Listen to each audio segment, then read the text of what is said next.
Hello வணக்கம். India super எயிட்டுக்கு சிறப்பா ஒரு எல்லாமே எல்லா மேட்சுமே ஜெயிச்சு தோல்வியே இல்லாம சூப்பர் எயிட்டுக்கு வந்திருக்காங்க. பிடாக், welcome to the show. First match Afghanistan Bridgetown பார்பேடாஸ்ன்னு நினைக்கிறேன். இந்த மேட்சை பத்தி உங்க இனிஷியல் தாட்ஸ் என்ன? இப்பதான் சொல்றேன், நிறைய பேர் கண்டபடி நம்ம ரெண்டு பேரையும் திட்டினாங்க. இந்தியா வந்துட்டு கம்ஃபர்டபுளா செமிஃபைனல்ஸ் போகணும் அப்படின்னு சொன்னதுக்கு பயஸ்டா நம்ம இருக்கோம்னு அந்த கண்டிஷன்ஸ் அவங்களுக்கு சூட் ஆகும். நான் இப்பயே சொல்றேன், இந்தியா வந்து கண்டிப்பா செமிஃபைனல்ஸ் போயிடுவாங்க. அதுல எந்த டவுட்டும் கிடையாது. அதுக்கப்புறம் கரெக்டான அந்த வார்த்தையை சொல்லாதீங்கன்னு நிறைய பேர் சொல்றாங்க. இந்த தடவை மாறாதுலே, இந்த தடவை மாறாது. உங்களுக்கு வந்து பாருங்க, இந்த தடவை இருக்கு. ஆனா இப்ப நீங்க உங்க மரியாதைக்கு, நீங்க உங்க மேல வச்சிருக்கிற மரியாதைனால அதை நான் சொல்ல மாட்டேன். இப்ப கிரவுண்ட் கண்டிஷன்ஸுக்கு போயிடும். பிரிட்ஜ்டவுன் பார்படாஸ் அப்படின்னா 16 மேட்ச் சிபிஎல் ஆடி இருக்காங்க. டீம் பேட்டிங் ஃபர்ஸ்ட் 6 தான் ஜெயிச்சிருக்கு. டீம் பேட்டிங் செகண்ட் 10 ஜெயிச்சிருக்கு. Success percentage of 62. Average first inning score 169. Average second inning score 151. Highest first inning score 220 for 4. அதாவது பேட்ரியாட்ஸ் வர்சஸ் பார்படாஸ் ராயல்ஸ். அதே மேட்ச்ல Barbados Royals chased it down 223 for 2. அந்த Rahkeem Cornwall ஒரு சம்பவம் பண்ணாரு. That is also the highest chase. அந்த ஒரு மேட்சை தவிர எல்லா மேட்சுமே லோ ஸ்கோரிங் மேட்சஸ் தான். அங்க பேஸ் பாலர்ஸோட எக்கானமி 8.24. அவங்களோட ஸ்ட்ரைக் ரேட் 16 பால்ஸுக்கு ஒரு விக்கெட் எடுக்கிறாங்க. ஸ்பின்னர்ஸோட எக்கானமி 7.46. அவங்களும் 16 பால்ஸுக்கு ஒருத்தர் விக்கெட் எடுக்கிறாங்க. பேஸ் பவுலர்ஸ் வந்து 65% விக்கெட்ஸ் எடுத்திருக்காங்க. ஸ்பின்னர்ஸ் 35.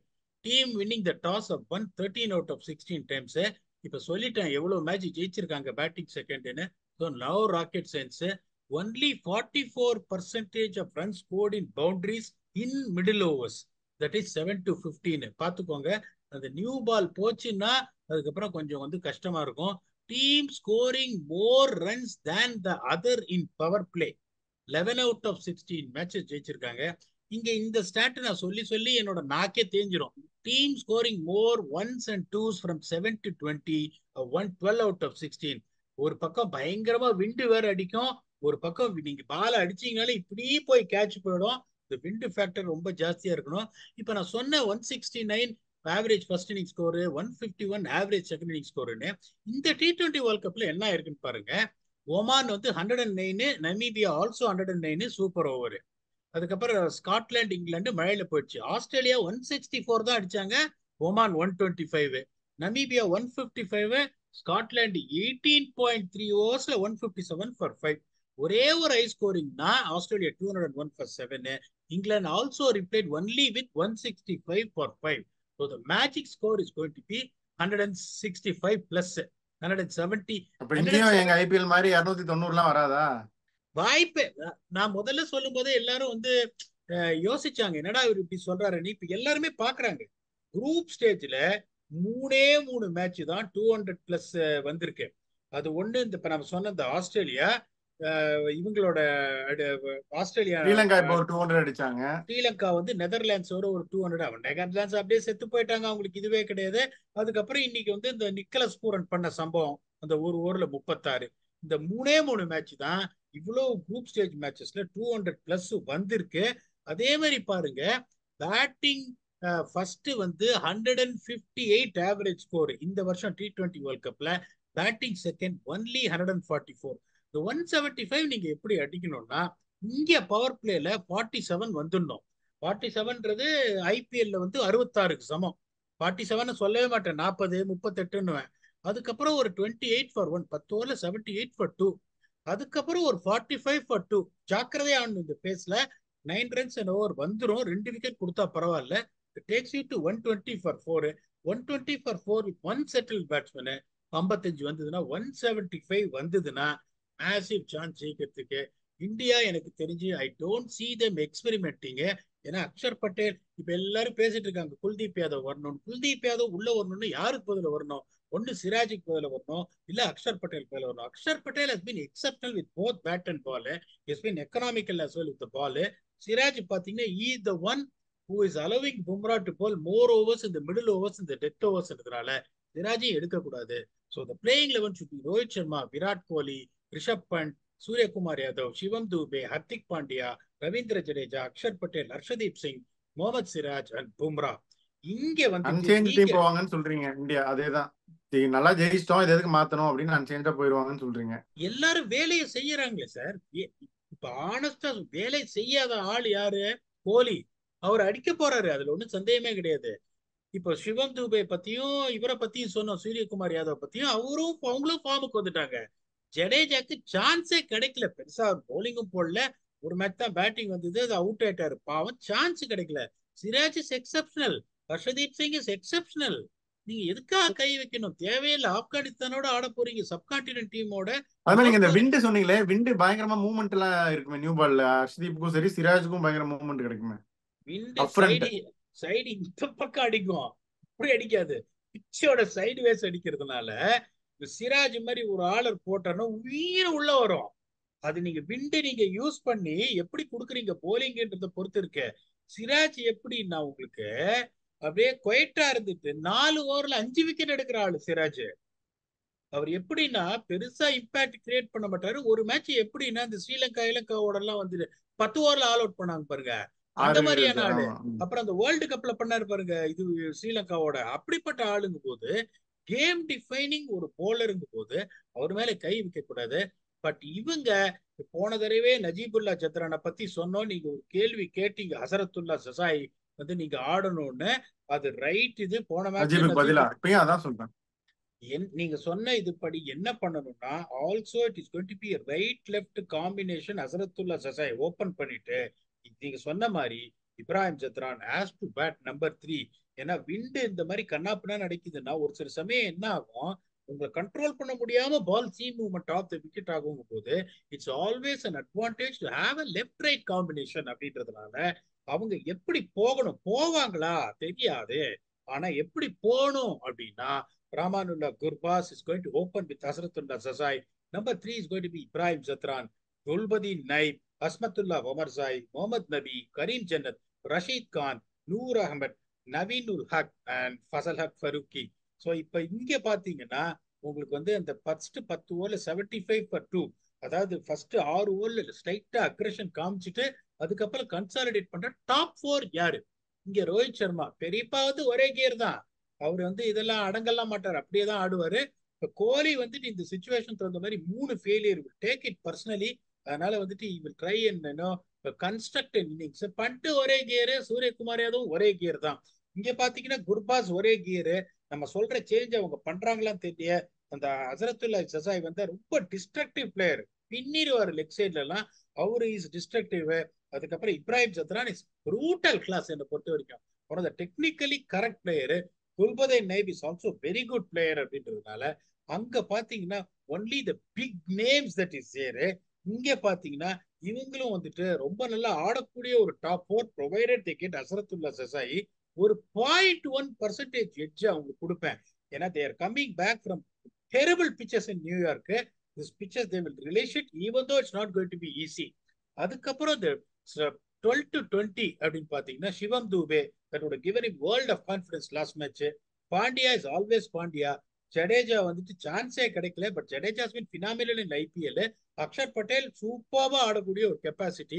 இங்க பாத்தீங்கன்னா ஒமர் ஜாயி அந்த பூரன் அடிச்ச அடியில எந்த மென்டாலிட்டியில அவர் இருக்க போறாரு எனக்கு தெரியல. அதுக்கப்புறம் பாத்தீங்கன்னா உங்களுக்கு வந்து முகமது நபி ஓகே குட் பிளேயர், பெருசா இந்த வேர்ல்ட் கப்ல அவரும் எதுவும் வரல.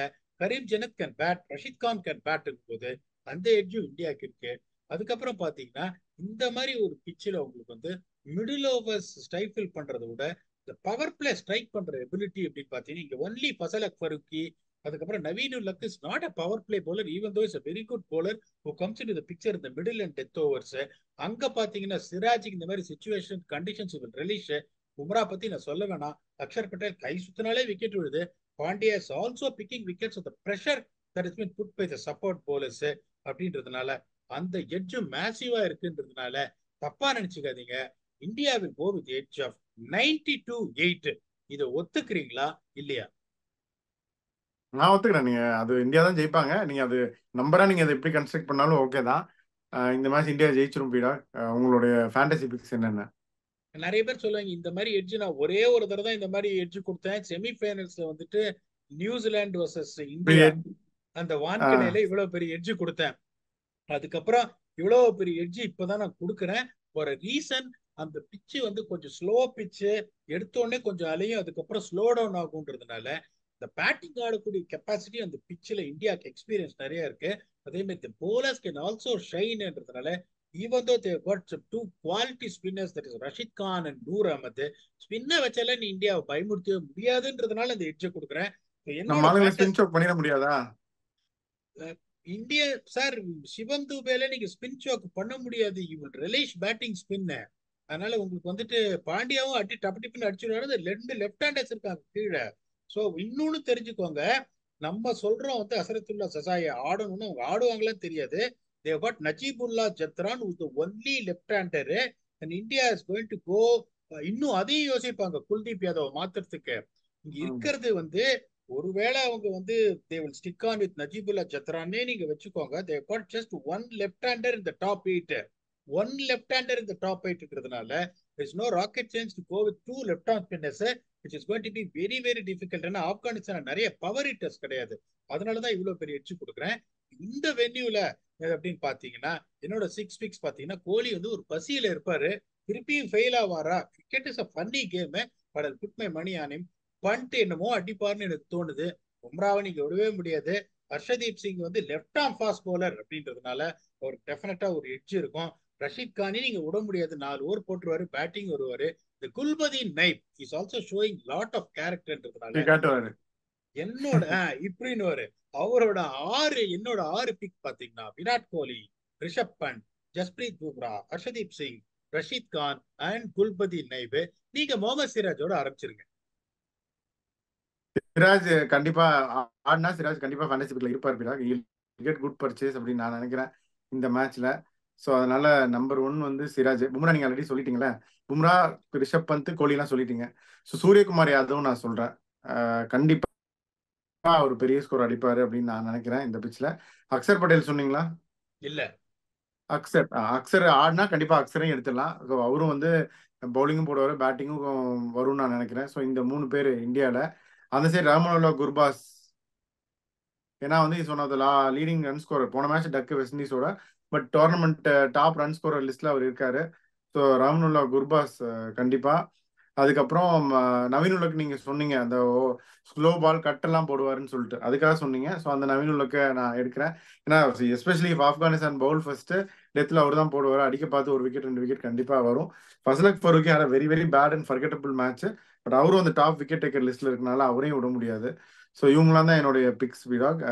குர்பாஸ், ஃபசலக் ஃபரூக்கி, நவீன் உல்லக்கு. இந்த சைடில் வந்து சூரியகுமார் யாதவ், முகமது சிராஜ் அண்ட் அக்சர் பட்டேல். நம்ம ரோஹித் சர்மா 2 பேருமே சொல்லலை, அதனால ரோஹித் சர்மா அடிச்சாலும் நமக்கு சந்தோஷம் தான். We'll see what happens. இந்த மேட்சை பத்தி உங்க ஃபைனல் தாட்ஸ் என்ன?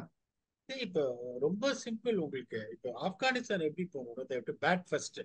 இப்ப அவங்க 3 ஆப்போனன்ட்ஸுக்கும் அந்த மாதிரி கண்டிஷன்ஸ் அவங்க ஆடுற போது அவங்க என்ன பண்ணணும்னா, they have to bat first. They have to try and see whether they can get 160. அதுக்கு மேல ஆசைப்படக்கூடாது. ஆனா 160 நீங்க சொன்னீங்களே செகண்ட் பேட்டிங் டீம் தான் ஜெயிச்சிருக்காங்க அப்படின்னு நிறைய ஜெயிச்சிருக்காங்க சார். நீங்க உங்களோட ஸ்ட்ரென்த்தை கன்சிடர் பண்ணணும். இப்ப ஆப்கானிஸ்தான் மாதிரி ஒரு டீம் இந்தியாவுக்கு அகேன்ஸ்டா ஒரு 170 இந்தியா அடிக்கிறாங்கன்னு வச்சுக்கோங்களேன். ஆப்கானிஸ்தான் 170 இந்தியாவோட அடிக்கிறதுக்கான சான்சஸ் அந்த பிச்சில் ஜாஸ்தியா, இல்லைன்னா 160 அடிச்சுட்டு ரோஹித் சர்மாக்கும் சரி, ஃபசலக் ஃபரூக்கிக்கும் சரி, இந்த லெப்ட் ஆர்ம் விராட் கோலியும் சரி, ரோஹித் சர்மாவும் சரி, இந்த லெப்ட் ஆர்ம் ஃபாஸ்ட் பவுலர்னா வந்து கொஞ்சம் ஒரு இது இருக்கு ரெக்கார்டு. அப்படிங்கும் போது try and get them out. Saurabh Netravalkar போன மேட்ச்ல 2 பேரையும் எடுத்தாரு. Fazalhaq Farooqi is in a very good form. எப்படி யோசிக்கணும்னா, even though I'm giving you the stats, Shaheen Afridi பால்ல தானே ரோஹித் சர்மா அவுட் ஆனாரு பாகிஸ்தான் மேட்ச்ல. அதான் சொல்றேன் நான். அந்த left arm fast bowler match நம்ம ஆளு நம்ம சொல்லக்கூடாதுன்றதுனால இது பண்ண நீங்க வாயை பிடிக்கிட்டீங்க. சோ இவங்க எப்படி யோசிக்கணும்னா, ஸ்டாட்ஸ் கொடுக்குற ஆளு அந்த ஸ்டாட்ஸை உடைக்கிற அந்த ஒரு பர்டிகுலர் காம்பினேஷன் உங்ககிட்ட இருக்கா தெரியலையே அப்படின்னு நீங்க யோசிக்கும் போது, bat first. Try and put 10 or 15 runs lesser. Even though if you try and get these 2 guys out, you still have an outside chance to win. நீங்க அப்படிதான் போகணுமே ஒழிய, நான் ஸ்டாட்ஸை பாக்குறேன் அவங்க உள்ள போடுறேன்னு சொல்லிட்டு அவங்க ஒரு 188 அடிச்சுட்டாங்கன்னு வச்சுக்கோங்க இந்தியா, அதுக்கப்புறம் உங்களுக்கு சான்ஸே இல்லாம போயிடும். I'm not saying that they're not good enough a team to score 188. இந்த இந்தியா பிச்சில் ரொம்ப கஷ்டம். சாரி, இந்த வெஸ்ட் இண்டீஸ் பிச்சஸ்ல இந்த 170 180 அடிக்கிறது ரொம்ப ரொம்ப கஷ்டம். Because India play spin very well. ஒருவேளை இவங்க ஃபர்ஸ்ட் bowling போட்டு 6 ஓவர்ல விக்கெட் விழலன்னா பதம் பார்த்துருவாங்க இந்தியாங்க போது. I will take the bold decision of winning the toss and batting first. See whether I can get to 116. Give myself an outside chance to win it. இன்னொன்னு நீங்க ஒரு இதுல சொல்லிட்டே இருந்தீங்க, சிராஜ் ஆடினா சிராஜ், அக்ஷர் பட்டேல் ஆடினா அக்ஷர் பட்டேல்னு. எனக்கு தெரிஞ்சு எந்த சேஞ்சையும் அவங்க பண்ண மாட்டாங்க. They don't want to break the winning combination, particularly seeing the left-handers, which they have only one அப்படிங்கும்போது they want, the left-hand spinners to take the ball away, from the right-handers. ஏன்னா அந்த மிடில் ஓவர்ஸ்ல கொஞ்சம் நிற்கும் பால்ன்றதுனால கண்டிப்பா சிராஜ் ஆடுவாரு, கண்டிப்பா அக்ஷர் பட்டேல் ஆடுவாரு. அதனால இப்ப இப்ப இவங்க எப்படி யோசிக்கணும் அப்படின்னா, ஒரு 3 மேட்ச் நல்லா ஆடி கன்வின்சிங்கா ஜெயிச்சுட்டு ஒரு மேட்ச் ஒரு செமடி வாங்கிட்டு இருக்காங்க, which has got no consequence at all. சீடிங்ஸ்ல எனிவே அதை ஜெயிச்சிருந்தாலும் they are going to be in this groupன்றதுனால they can take that as a learning and where to improve and see what they can do to really upset India, which looks a very remote possibility for me. But cricket is a funny game. There is a good chance நம்ம 2 பேருமே sorry, we are going to humbly take our predictions back ன்னு சொல்ற நிலைமையே வரலாம். ஆனா எனக்கு பயங்கர confidence India ease through this அப்படின்னு. Let us see what happens until we come back and entertain you for yet another episode of T20 World Cup review or review.